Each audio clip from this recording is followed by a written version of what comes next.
Investidor, fala investidora, como é que vocês estão? Espero que estejam todos muito bem. E nesse vídeo eu vou trabalhar com vocês um pouquinho da Aeris, uma das empresas que nós temos aqui na nossa bolsa de valores e que está no setor que para mim é bastante complicado. Basicamente é uma empresa que ela faz toda a parte de construção e até mesmo a logística de pás eólicas. Então ela constrói, ela elabora ali os projetos e ela algumas vezes até tem o transporte dessas pás até o local em que serão instaladas.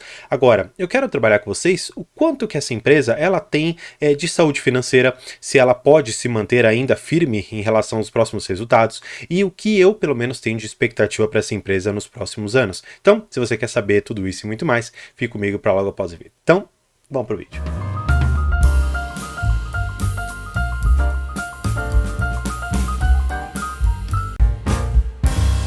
Bem, para a gente iniciar, eu já vou trazer aqui algumas questões relacionadas à cotação. Hoje é uma empresa que está aqui no valor bem baixo, 84 centavos por papel. Realmente a empresa ela vem sofrendo bastante nesses últimos tempos, com uma desvalorização de 60% apenas nos últimos 12 meses. Se a gente pegar desde o seu IPO, que foi lançado ali a mais ou menos R$ 6,16, houve aqui uma queda de 87,64%. Claro, houve pessoas que conseguiram aqui extrair essa alta de mais de 100% que ela deu, 101%, mas foram pouquíssimas pessoas e desde então a empresa realmente vem reportando diversos prejuízos, dificuldades realmente em manter o seu negócio e trazendo consequentemente com que a cotação viesse para baixo. Afinal de contas, uma das máximas de mercado que nós temos é que a cotação ela segue o lucro e nesse caso, como a empresa tem dado prejuízo, a cotação vai seguir exatamente esse resultado. Indo aqui um pouco para o resultado da empresa, eu vou trazer assim, de forma bastante rápida, o quanto que ela teve de prejuízo e quanto que ela teve de lucro. Se você for perceber, lá em 2019, 2020, ela não tinha capital em bolsa. Quando então ela veio trazer o seu capital em bolsa, ela mostrou este resultado aqui. O que de uma certa forma, algumas pessoas no mercado financeiro dizem que aqui é o enfeita noiva. Basicamente você pega aquela pessoa, você maquia bastante tudo mais para ir para o altar, ir lá realmente para o casamento e aqui é a mesma coisa. As pessoas, especialmente ali os gestores dessa empresa, eles maquiaram os resultados da empresa, não de forma maliciosa, mas eles colocaram um lucro ali, colocaram um recorrente ali, como se fosse algo normal da empresa, trazendo esses resultados interessantes para que os investidores pudessem entrar ou não no IPO. E depois que o IPO saiu e a empresa realmente trouxe resultados auditáveis e já em bolsa de valores, nós estamos percebendo então esses diversos prejuízos aqui da empresa. Como você pode perceber, em 2020 nós tivemos 92 milhões e 700 mil de prejuízo e em 2023, pelo menos nesses 2 trimestres que nós tivemos, 41 milhões e 300 mil reais de prejuízo. Bem, com isso aqui, não dá para extrair muita coisa. Por quê? Porque por mais que os prejuízos eles sejam algo realmente que preocupa nessa empresa, a gente precisa entender o modelo de negócio dela. E como eu falei, ela é uma empresa que fabrica pá eólica. Não é algo rápido e tampouco simples de se fazer. Então, até que ocorra o pedido, até que ocorra o pagamento, uma parte do pagamento, até que tudo isso se transforme realmente no produto final, isso demora um certo tempo. Não é, por exemplo, como uma empresa de calçado em que você faz 200, 300, 400 pares por dia. Você, na verdade, consegue fabricar em talvez 6 meses, um ano, uma ou duas pás eólicas, a depender de qual o tamanho, qual a especificação dela. Então, para que a gente veja um pouco mais sobre a saúde financeira, eu acho interessante a gente olhar a empresa, como eu sempre falo, como um filme, e olhar aqui a demonstração financeira dela. Pode parecer um pouco complicado isso aqui, mas basicamente esse daqui é o fluxo de caixa, o demonstrativo de fluxo de caixa. Ele, de uma certa maneira, ele representa para nós o que seria o equivalente ao nosso extrato bancário. Saber quanto que a gente recebeu de salário, quanto que foi de dedução, quanto que a gente fez de Pix e tudo mais. Basicamente essa daqui segue a mesma lógica. Eu vou me tirar da tela só para que a gente consiga enxergar. Esse daqui, ele é o exercício de 2022. Por que que eu acho importante você saber deste resultado aqui? Por quê? Nós tivemos, claro, um caixa gerado com essa operação, nós tivemos um prejuízo de 110 milhões, mas eu acho que esse não é o importante. O importante que você precisa saber é muito mais quanto dinheiro a empresa tem em caixa e da onde que esse dinheiro todo se originou. Quando a gente percebe aqui que na parte de estoques nós tínhamos quase 700 milhões, isso daqui já chama bastante atenção. Outra coisa que é importante e que chama atenção, adiantamento de clientes, outros quase aqui 700 400 milhões de reais. Olhando para tudo mais aqui, eu acho que é importante você perceber também algumas outras coisas, como a questão dos financiamentos da empresa. Olha só, e eu acho que é uma das partes principais que nós devemos olhar, a questão dos empréstimos e a captação que nós tivemos. Aqui nós fizemos um empréstimo de 500 milhões de reais. Fizemos o pagamento aqui, distribuímos alguns dividendos, enfim, esse que é o ponto interessante. Você saber o quanto que a empresa tinha de caixa e quanto que ela encerrou esse ano aqui. Ela tinha no começo de 2022 884 milhões e encerrou o ano com 1 bilhão e 55 milhões de reais em caixa. André, por que isso é importante? Bem, isso é importante para que você enxergue de uma certa maneira como que anda a saúde financeira da empresa. Por quê? Não é porque ela está dando um certo prejuízo que não quer dizer que ela não tenha dinheiro em caixa. Pode ser que por conta de algumas estratégias aqui da empresa, ela esteja recebendo esse dinheiro agora e isso não cai nos resultados, mas cai dentro do demonstrativo de fluxo de caixa. Isso é importante você saber, por quê? Porque quando a gente olha o lucro, a gente tem que fazer algumas deduções, como o próprio EBITDA lá, que traz as depreciações, amortizações e alguns outros indicadores que não são caixa. E aqui no demonstrativo de fluxo de caixa, a gente consegue ter essa percepção muito mais clara.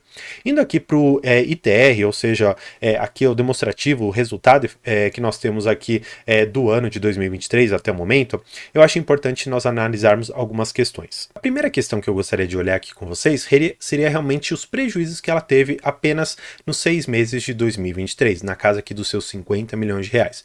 Mas da onde que vem muito disso e por que por mais que ela tivesse um prejuízo aqui de 50 milhões, ela ainda fez um consumo de caixa muito mais alto que isso? Bem, vamos lá.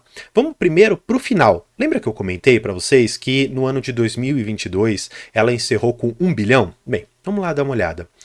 O caixa equivalente da empresa, vou até aumentar para ficar um pouco mais fácil da gente enxergar, tá bom? O caixa equivalente da empresa está aqui na casa daqueles 1 bilhão e 55 milhões.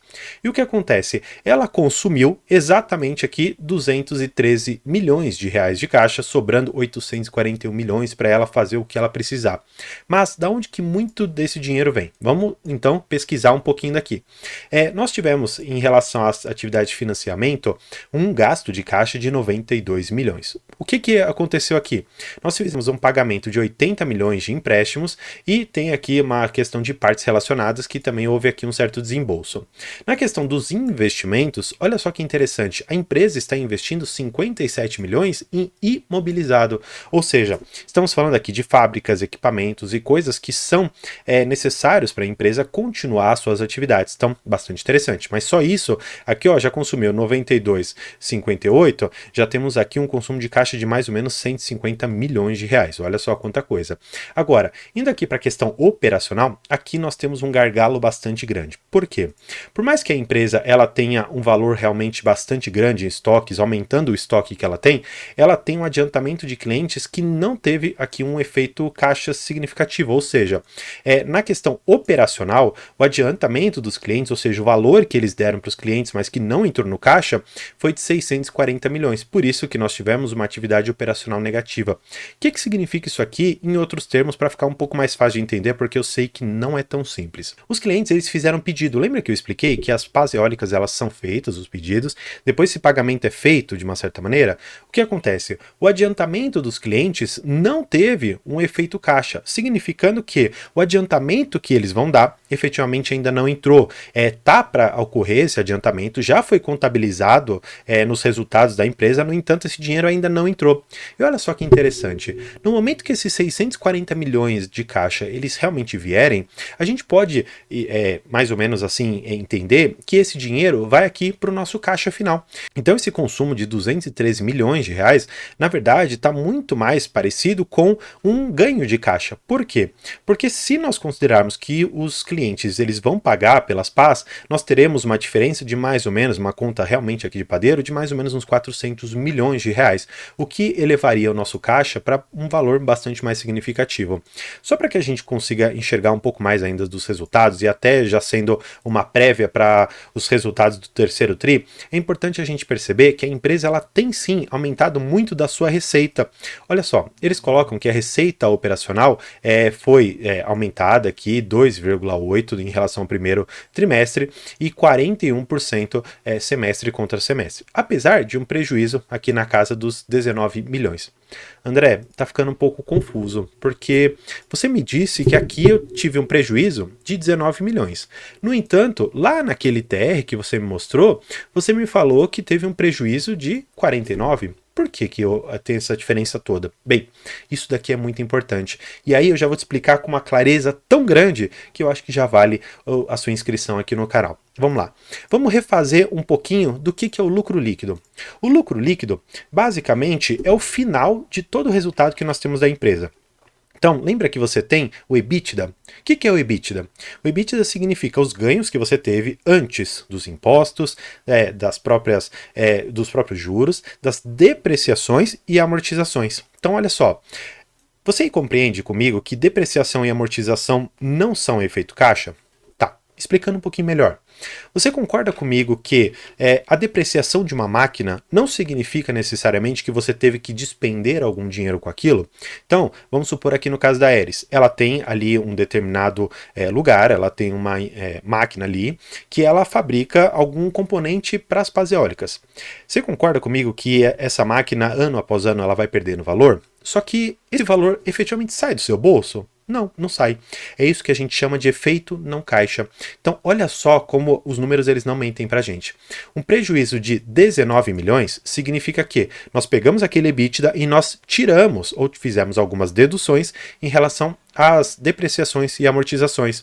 Olhando exatamente aqui, nós temos 49 milhões em termos de prejuízo e as depreciações, que são aqueles efeitos não caixa, estão aqui na casa de 30 milhões de reais. Então, tirando um do outro, a gente tem aqui os 19 milhões em termos de prejuízo. No entanto, eu sempre reforço que é muito importante você fazer uma análise conjunta do demonstrativo de fluxo de caixa que nós temos aqui, que trouxe esse valor para a gente, com o demonstrativo de resultados do exercício, que é a DRE.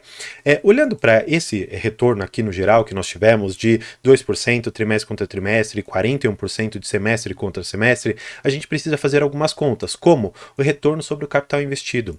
Significa todo o capital que está empregado na empresa está gerando um retorno de 13,70%, ou seja, é um retorno maior do que a Selic, é um retorno maior do que a gente conseguiria num investimento sem risco. Isso é um pouco atrativo para a empresa, mas aqui vão algumas considerações que são pessoais. Então, se você só queria saber um pouco aqui da saúde financeira, eu acho que pelo menos valeu a sua inscrição ou o seu curtir no vídeo. E aqui agora vão algumas das minhas percepções. Então, para que a gente comece algumas dessas percepções, eu gosto muito de trabalhar com a ideia do que é uma demanda elástica e uma demanda inelástica. Uma demanda elástica, basicamente você vai puxando o elástico e você vai aumentando muito essa demanda. Quando você solta esse elástico, ele devolve toda a demanda. Ou seja, significa que por um determinado momento a gente pode ter muitas pessoas demandando aquelas pás eólicas, mas num certo momento essa demanda ela vai ser quase zero ou zero. Isso é muito problemático para mim. Por quê? Olhando para uma empresa que eu particularmente quero ter na minha carteira, com uma demanda perene, uma demanda inelástica, que é basicamente uma demanda que ela nunca vai esticar tanto o elástico, mas também nunca vai afrouxá-lo tanto, vai ser sempre uma demanda recorrente, eu não vejo nessa empresa um caráter previdenciário. Talvez para algumas pessoas, e eu acho que essa é a filosofia da maioria dos que investe, é que enxerga nessa empresa uma oportunidade de ganho de capital, considerando que a empresa ela consiga entregar uma evolução muito grande. Tanto é que nós sabemos que a WEG e junto com algumas outras empresas tem parcerias em relação a motores para geração eólica de energia. Então a Aeris pode ser muito beneficiado com todo esse ecossistema em relação à energia elétrica. No entanto, algumas pessoas vêm trazendo para mim um dado muito interessante, que é um alto grau de energia disponível no mercado. Desta maneira, eu começo a enxergar um ciclo negativo para novas empreitadas no setor elétrico. Por quê? Quando o empresário ele vai fazer toda a logística dele de quanto que eu vou ter que investir dinheiro, quanto que eu vou ter de retorno, ele se baseia no valor da energia, no valor corrente da energia. E hoje está mais ou menos R$ 90 por quilowatt-hora. Só para que a gente entenda mais ou menos o que eu estou querendo passar, é importante que você saiba o conceito de PPA. Basicamente é Power Purchase Agreement, ou seja, um acordo que você faz para compra de energia.